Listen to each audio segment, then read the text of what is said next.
Good morning. Thanks for inviting MSU Extension to talk about the Farm Bill for your Sheridan County Soil Health Workshop. And thanks for Andrew and all of his work in putting this together.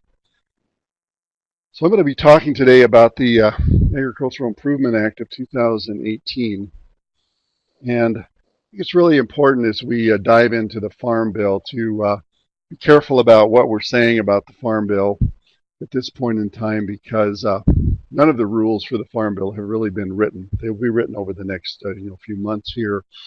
So what I'll be talking to you about today is what we think will happen with the Farm Bill, and there's some of this we know a little bit more about than other pieces of it. But I'll try to be careful as we kind of work our way through some of the major provisions in the Farm Bill. We use a disclaimer at this point in time only because I think it's really important that we understand that the people that make the rules for the Farm Bill and also enforce them is the Farm Service Agency, and we'll work very closely with them as we move further into the rulemaking process here and also into the educational piece. But at this point in time, this would need to be cautious. The findings, conclusions, recommendations, and so on are neither those of the U.S. government or MSU, and we're just as I suggested, as we move forward, things will become much more clear with what the Farm Bill provisions look like, and we're doing lots of education throughout the state of Montana at that point in time. So with the Farm Bill titles that we look at today, there are 12 of them. We're not going to cover all 12 of them, but we'll spend time on the commodity title number one, which will probably be the most important thing that we'll do today. Look at the conservation title a little bit. There's been a few changes in that, or at least a change in perspective in that as we view it, at least from here. Talk about a little bit about nutrition at the very end of this, and then talk just a little bit about crop insurance as well. As you notice, there's title number three, the trade title. We won't spend any time really on that. We'll talk about one provision in the trade title. The trade title at the very end of this. And Title 5 with the credit title, there's some interesting provisional changes in that as well, although I will refer you to your Farm Service Agency loan officer to talk to you about those provisions. We'll know a little bit more about them later on after some of the rulemaking is done, but I think we need to leave that up to others at this point in time. So we'll be talking about these four titles that have been highlighted here with just wading into the trade piece just slightly as we kind of end this presentation. So I think with the Farm Bill, one of the important considerations with this is kind of the allocation of dollars in the Farm Bill. As you can see here, the Farm Bill really is predominantly a nutrition program in a way. I think, as many of you know, the reason for including nutrition in the Farm Bill, which you might argue is more about welfare sort of issue for the U.S., is that in order to encourage urban legislators to support the Farm Bill, the nutrition title was added to that to solicit their interest in the Farm Bill and hopefully get them to vote for it. So it's been a long-term provision in the Farm Bill. Currently about somewhere between 75 and 80% of the Farm Bill will be nutrition expenditures through the SNAP program, the Supplemental Nutrition Assistance Program. The other provisions are, the ones that we're going to talk about mostly today. And if we look at these, we'll take a look at the nutrition, crop insurance, commodity, and conservation titles. Most importantly, at this stage, it's interesting to take a look at what's happened since 2014. That was the last Farm Bill that was written. As you can see here, the nutrition title number 4, has gone down by about a little over 12%, from $75.6 billion per year to about $66.4 billion per year. Crop insurance title, as we'll talk about a little later here, looks like there would be a little less money paid out in crop insurance, and we'll talk about some of the reasons for that. Commodity title going to go down, will go up a little bit from 4.4 billion per year to a little over 6. And then the conservation title, we'll see primarily some, kind of changes in philosophy a little bit on how conservation is administered a little bit. So this is kind of as we see the Farm Bill as we move forward. All of these estimates that are in here are the Congressional Budget Office estimates of how they think this program will move along. Uh, so obviously there'll be some error around these estimates as as the farm bill is completed 5 years from now. But this is at least our estimates as we move forward. So in terms of the programs that are out there in Title One, the commodity programs, really not a lot of changes in those programs from what was out there in 2014. But I think some improvements for sure. The agricultural risk coverage program, which is essentially a shallow loss revenue protection program, will have the same provision, the same opportunities as before. You can either enroll in a county program, or there will be an individual option. It looks like. Notice that that's in italics. That's the information we have right now, that the individual program will be available. The most important language there is that it's a revenue protection program, so you're getting some price protection as well as some yield protection with it. Price loss coverage program is a price protection only program, and similar to the countercyclical program that many of you are probably very familiar with.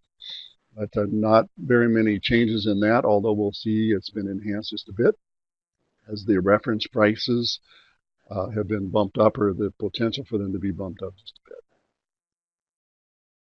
I think the major changes in the commodity program are listed here, and I'm sure there will be a substantially larger list later on. First off, the producers can change their election of PLC or ARC starting in 2021. So if you sign up for ARC or PLC in 2019, the beginning of this farm bill, 2 years after that, you have the ability to change your election if you want to. Currently in the current 2014 farm bill, once you made a selection in 2014, you had to live with that through the end of the farm bill. But that provision has now been changed. So you only have to live with your initial election for 2 years, and then you can alter that. Second provision will be an interesting one for interpretation. I think my interpretation of that right now is, if you have an FSA farm, and I know many of you have more than one FSA farm number that you have to deal with, that if all of that farm is currently planted in grass or in pasture, non-programmed crops, that you will not be eligible for any farm program payments. And that's different than the current legislation, which allows you to, essentially, if you have base acres out there, and say they're wheat acres, you can plant those wheat acres in anything that you prefer, but you're still going to be eligible for payments based on your base acres and your program yields for those properties. But now, if you have the entire farm, is my reading of this, planted in grass or pasture, you're going to be suspended from the farm program. So be interesting to keep our eyes on that. This, as I said, this is my current interpretation of that. Effective reference prices will increase. We'll talk about that in just a minute. The loan rates for market and assistance loans, loan deficiency payments have been bumped up just a little bit. For wheat, for example, it's been $294 for the last 5 years. That's going to be increased to $338, so a little bit of a change there. So what about the commodity programs? Well, a lot of this is going to look pretty similar to what happened in 2014. This is a little matrix that we've used for going on a little over 5 years now to explain this program, and it's pretty simple because we take the county average yields the past 5 years. In this particular instance, we're going to talk about what it looks like for the 2018 payments, which will only land in your checkbook sometime in the fall of 2019. But we go through and we take an Olympic average of the county yields, and then we move over a couple columns. We take an Olympic average of national market year average prices, and those averages then allow us to calculate a county benchmark revenue for, in our particular example here. So if you look at those county average yields, you throw out the high and the low.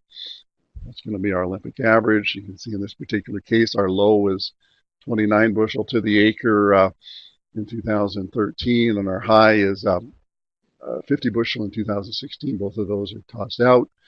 And then our national average prices, the low being 389 in 2016 and 687 in back in 2013. So we do that little bit of work, and then we're ready to go ahead and run out these calculations to see what our county benchmark revenue is going to be. And we'll talk a little bit about this factor in just a second. But this is what it kind of looks like.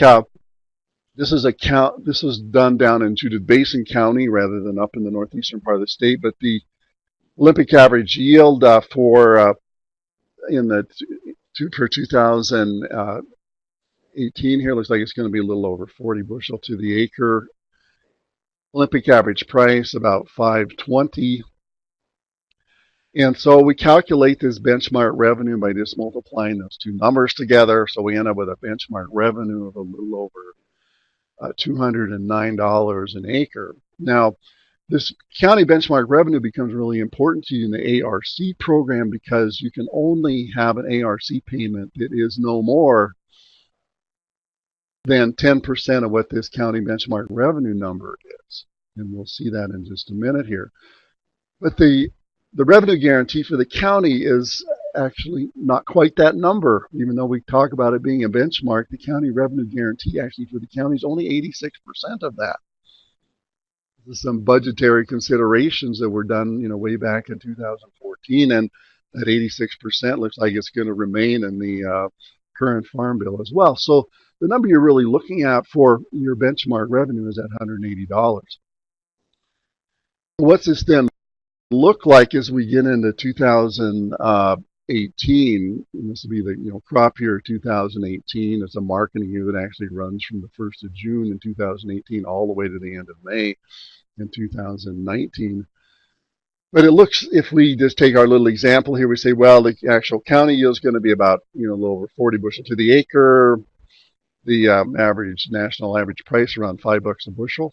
This is looking at those numbers this morning. It looks like it might be a little bit higher than that. But anyhow, we'll go with $5. Then we have this marketing loan rate that was kind of the lower if prices drop below $2.94. The marketing loan rate kicks in, and it would not go below that. So that becomes a lower bound on the price per bushel for any particular county. So in our particular instance here, we end up with this $2 or $210 per acre county revenue. And you remember before that our benchmark revenue was 209 and our county revenue guarantee was 180. Well, we're concerned about the $180 one right at the moment. You notice here that if we have projected revenue of $210, that we're not going to get anything out of this farm program. That negative number doesn't really need to be a negative number. It's really zero. The county benchmark revenue doesn't matter to us either, even though it's a little over almost $21, because we're well above this threshold already. So all these numbers that have negative numbers in front of them are just going to be zeros as we look at the our forecast, at least as we're looking for 2018, at least down in Judith Basin County. ARC is probably not going to pay much there. But we don't know that. We don't have revenue. We don't have county yield numbers that are available to us yet, nor do we have prices. So this is just our example. So what about the new county program? Well, there's one change in the program that appears to be really significant, and that is that you remember all those low prices that we had from going in the last 3 years of the data that we looked at before. Well, if the price is below the below $5.50, which is the the reference price has been established for wheat in our examples here, that it appears to me, reading the legislation, that those numbers will then be changed from $3.89, for example, to $5.50. And we had three numbers that actually were below, or three prices below the $5.50 threshold in our last example. I think under the new under the provisions of the new legislation, that those will be bumped up a little. So that makes a difference. Your average, your Olympic average price then moved up from $5.20 before to a little over $5.65 here. So we end up with having a little bit of an increase in the amount of money that's available in the ARC program. And my example here is going to be slightly different than what we did before, but that would bump our county benchmark revenue up to $228. Remember before that our benchmark revenue is only $209 or almost $210.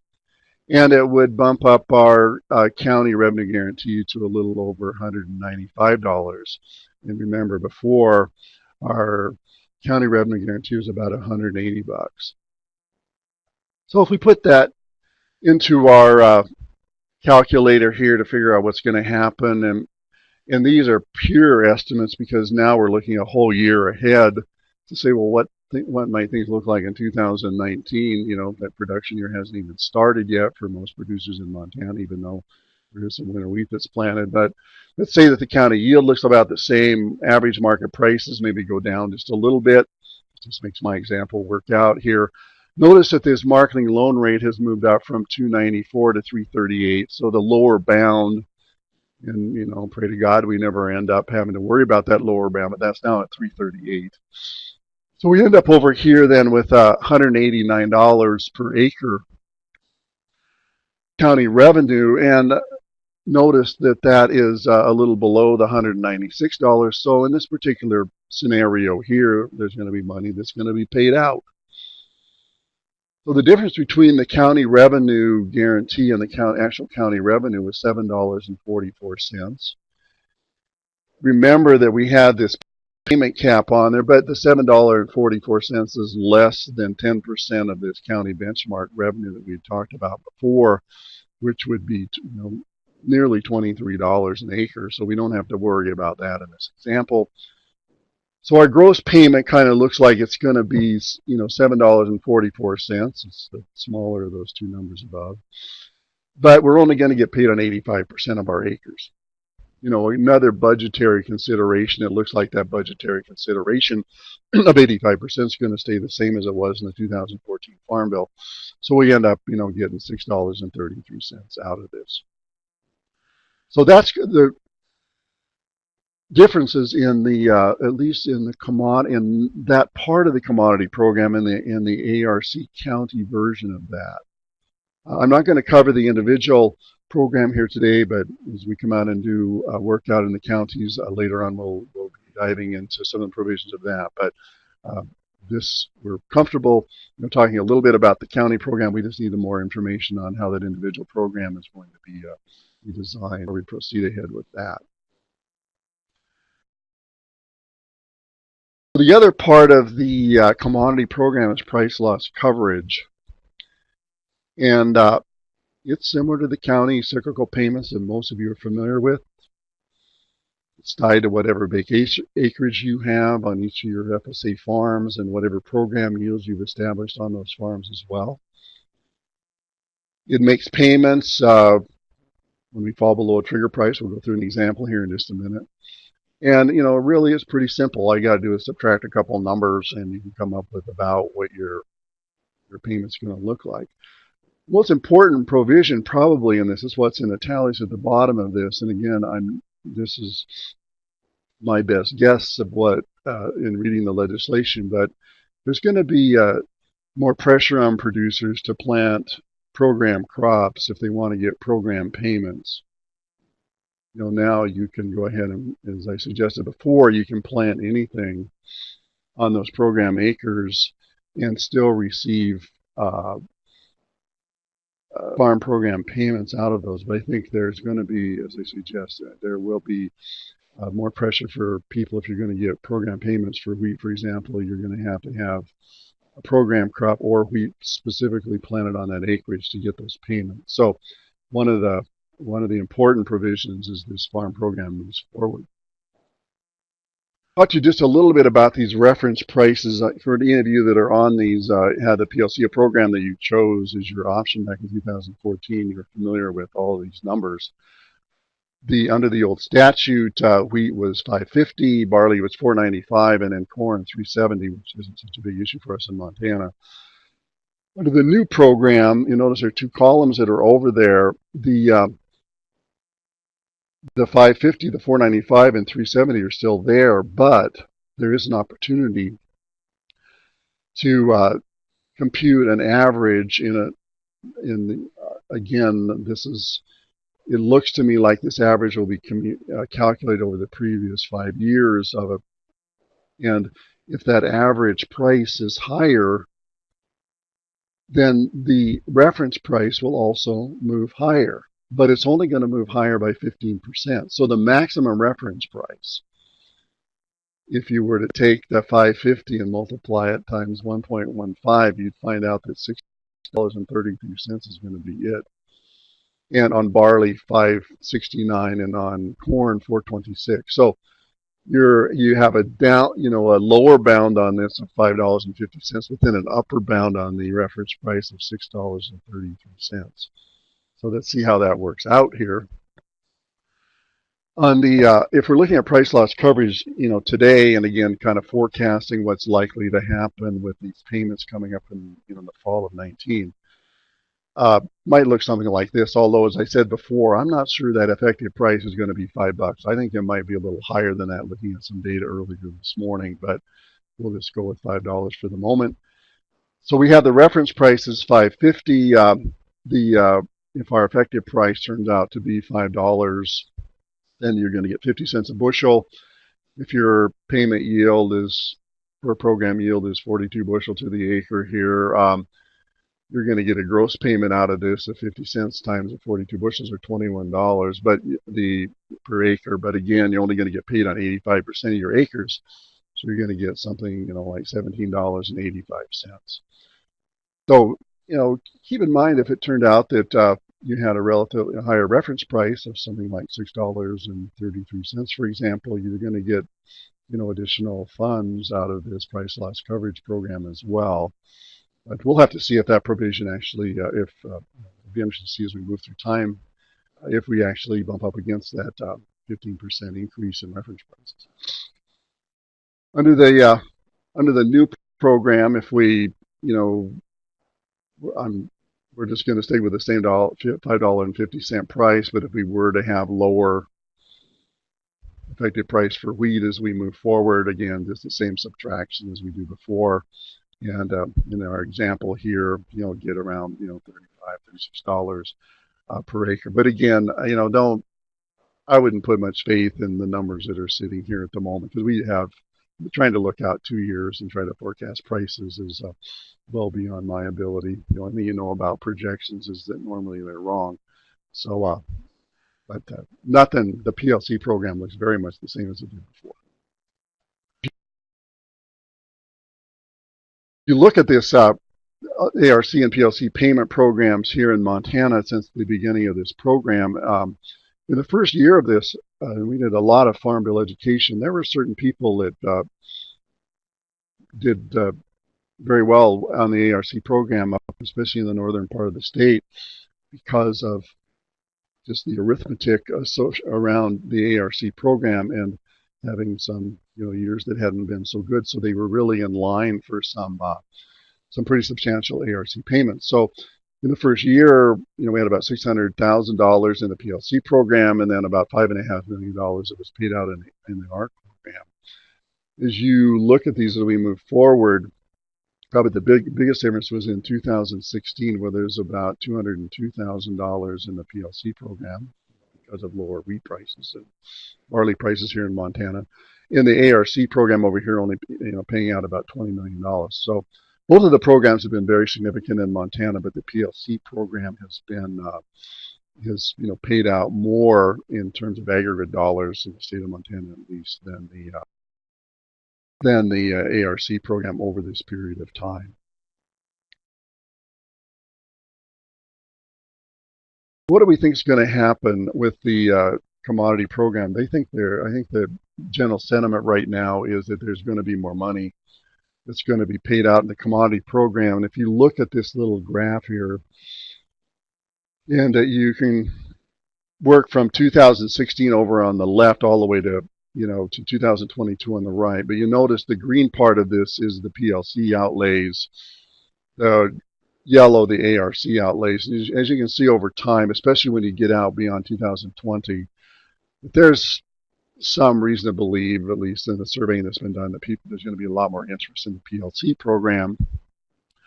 Um, so what can we expect? Well, I think there's going to be more dollars going into PLC and fewer dollars in ARC, and given that dynamic, more money will go into farm program payments in general. The farm income has been at a 12-year low. I think we can probably add 13-year low on that. We're talking about today, because farm prices since 2014 have moved downward. The Congressional Budget Office are the ones making these kind of projections, but they're thinking that the big changes are likely to be in the corn producers in the Midwest. Right now, there's about 7% of those producers are in PLC. They think that's going to go to like 85%. Wheat producers, about 43% of them are in PLC. They expect that to go, in the lower 80s. So those are going to be the major reasons that we're going to see, farm program payments look like they're going to go up. And we'll see what that looks like. We'll be having access to some analytical software here as we move over the next several months to try to, take a look at what we think is going to happen in Montana. The second title that's critically important is crop insurance. We're going to talk a lot less about crop insurance than we have about commodity programs. But there's some sentiment out there that crop insurance expenditures are likely to maybe go down a little bit. Well, why is that? Well, primarily because the prices have changed. And if you have lower prices, the total liability for crop insurance decreases. That's just the nature of the way crop insurance is designed. So if you think about indemnities that are going to be paid for crop insurance, if you have 75% coverage and you're producing, down where I grew up in the central part of the state, 35 bushel to the acre, and you're getting $6.50 a bushel, you're going to start with having a $170 per acre sort of basis you're going to begin with. If you moved in a situation in the second line there where you have wheat that's down in the $4.50, $5 range, all of a sudden the amount of indemnity that you're going to be eligible for is going to move down substantially. In this particular case, you're moving from $170 down to $118 of crop insurance coverage. So that's one of the major reasons that the projections are that we're likely to see some decline in the amount of crop insurance that's at least the indemnities that are paid out in crop insurance. Really no major fundamental changes in crop insurance that I see hanging out there. One of the kind of minor issues, but important to some producers, enterprise units can now cross county lines. That can be important. I think you're going to see a substantial amount of focus on whole farm revenue policies as you go talk to your insurance agents. And it'll be interesting to see how that moves along. There's actually specific provisions in the Farm Bill to promote whole farm revenue policies, which, in my eyes, I think there's certainly room for those for some of the smaller farmers. Whether I see more larger, more commercial operations moving towards whole farm, I think we'll see how that works out over the next couple of years. But certainly among small farmers, people that are in multiple crops, like our local vegetable producers here in southwestern part of the state and so on, it has a certain role there. But I'm not sure. It'll be interesting to see, as I suggest, otherwise for commercial producers that are in the wheat and barley markets and so on. So with these crop insurance expenditures, the projection is that based on what was paid out in 2014, which is some pretty high prices, that as we move to 2019 and beyond, that overall expenditures on this. This graph that you're looking at here might say, well, it doesn't look like overall expenditures are going to go, or overall indemnities are going to go down. But this graph here is really looking at what the crop insurance expenditures are from the federal government's perspective. I think that they're going to remain pretty stable over that period of time. Looks to me like premium subsidies are going to remain about the same as they've been. Delivery expenses, underwriting, and so on. Not many changes really from a government expenditure perspective as we think about crop insurance. But there will, I think, from an indemnity side of this, I think we will see some decline there. And based on some of the CBO estimates, forecasting maybe a little bit of a downturn in the amount of federal money that ends up going into crop insurance as well. Title II conservation program, I think the major thing with conservation program, I think, is a little bit of a change in philosophy maybe on what government programs are going to be out there. There are two major programs available. One of them are land diversion programs, shift acres from agricultural production to more conservation uses. We're very familiar, and especially up in the northern part of the state, with Conservation Reserve Program in particular. Agricultural Conservation Easement Program, to some degree, is also in place. The Working Lands Program pays farmers to adopt and continue to use conservation practices. With the EQIP program and then the CSP program, Conservation Stewardship Program, being the most important components of that. And then there's some land diversion working land programs that are kind of a hybrid of both of those. It's a Regional Conservation Partnership program. If you were to look at the original kind of debate on the conservation programs, you would have thought that it would have ended up just the opposite of where it kind of landed here, but we'll talk about that with our last point here. It looks like Conservation Reserve Program acres is going to be expanded a little bit, but not nearly as much as we thought originally. Looks like it's going to be maybe expanded about 1 million acres is all. Although there is going to be lower rental rates. I think you're going to see those things are going to be offered at 85 to 90% of the current county averages. So they're going to be, attempt to lower the amount of money in CRP programs by lowering the amount of money that they're going to pay for this acreage. The Conservation Stewardship Program is going to be eliminated. Don't fret if you're already in a CSP program and you have, 4 years left. You can still complete your conservation stewardship program. I'm actually involved in one of those programs myself, so I was happy to see that it wasn't totally eliminated. But it's just going to be incorporated into what goes on with the EQIP program. And I think it looks to me like the dollars that have certainly had been set aside for conservation stewardship are going to be just reallocated to environmental quality and scientific program. So just moving money around. But most important kind of philosophy of conservation seems to me that it's really shifted from working, from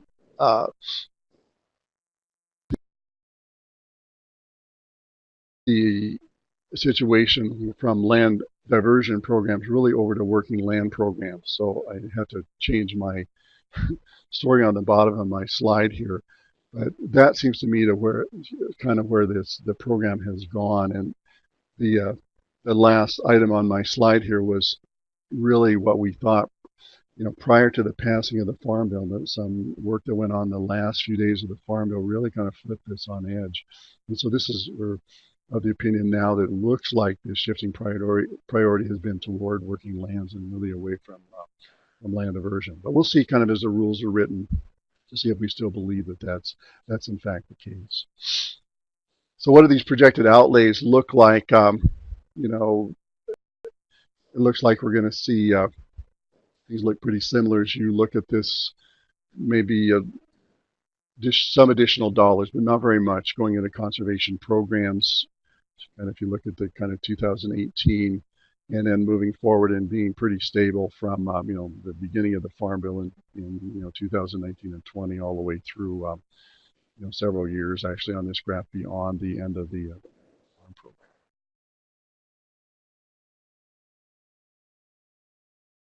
So we'd also talk just a little bit about trade, and we're not going to get into the trade title at all, and primarily because I think there's a lot of moving pieces in it right now, and to forecast what might go on with the new program to replace NAFTA and participation in things like the TPP program, Trans-Pacific Partnership, that's in all over the agricultural news this morning.